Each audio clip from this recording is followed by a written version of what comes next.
Have you ever noticed how one small thought can turn into hours of mental noise?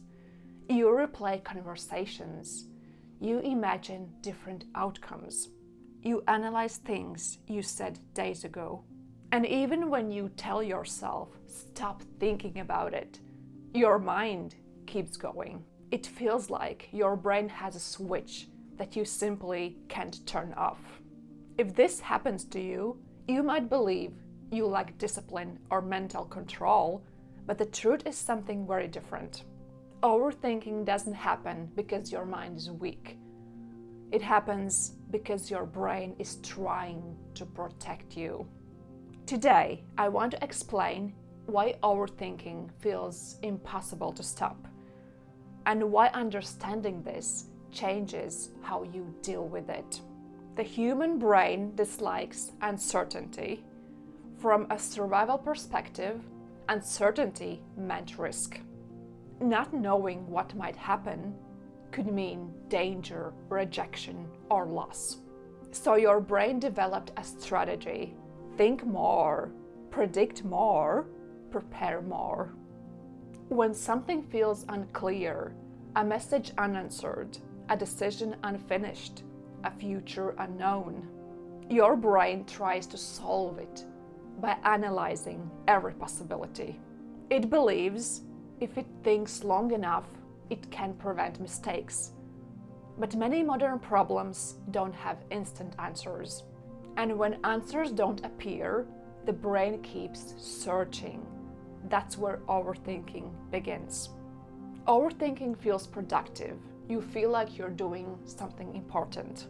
Your mind tells you, if I just think a little more, I'll figure it out.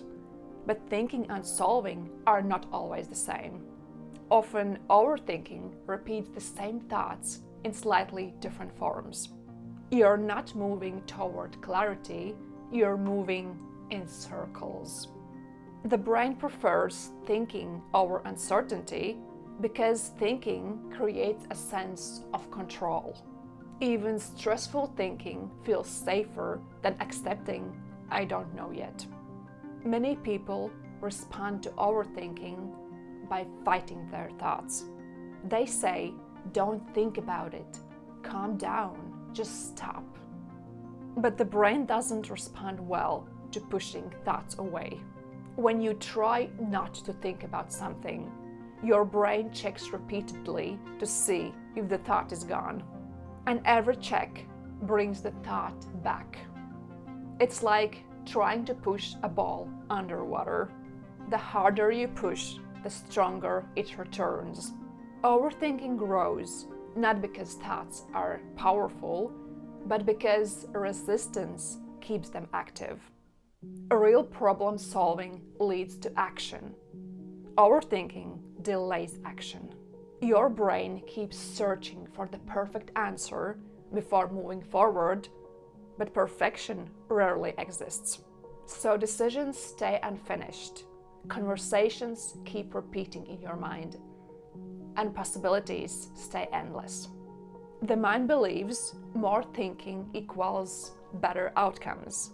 In reality, clarity often comes after action, not before it. Stopping overthinking isn't about controlling thoughts. It's about changing your relationship with them. Instead of asking, how do I stop overthinking? Try asking, is this thought helping me act or just keeping me stuck? If a thought leads to a clear action, take it. If it doesn't, recognize it as mental noise.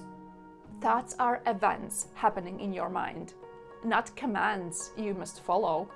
When you stop treating every thought as urgent, your brain slowly learns that constant analysis isn't necessary. And over time, the mental noise becomes quieter. So the next time you find yourself overthinking, remember this: your mind isn't broken. It isn't working against you. It's trying a little too hard to keep you safe. But safety and peace is not always the same thing. Sometimes the most powerful step forward is accepting uncertainty and moving anyway. Let me know in the comments, what is one thing you tend to overthink the most? And if you want more videos about mindset, discipline, and understanding how your brain works, subscribe and turn on notifications. Because when you understand your mind, you stop fighting it and start working with it. I'll see you in the next video.